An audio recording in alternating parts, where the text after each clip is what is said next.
আজকে আলোচনা করব হচ্ছে আগামী 3 মাস কেমন যাবে মেষ রাশি।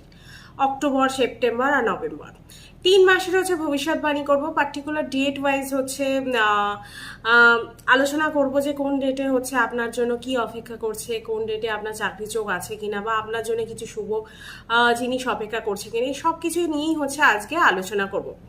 ভিডিও ভালো লাগলে অবশ্যই কিন্তু লাইক, শেয়ার আর সাবস্ক্রাইব করতে হবে।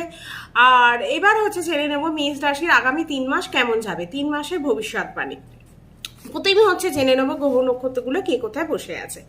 আপনার হচ্ছে মেষ রাশির সেকেন্ড হাউসে বসে আছে বৃহস্পতিদেব, থার্ড হাউসে বসে আছে মঙ্গল, আপনার হচ্ছে সিক্স হাউসে বসে আছে সূর্যের সাথে কেতু, আর শুক্র বসে আছে হচ্ছে আপনার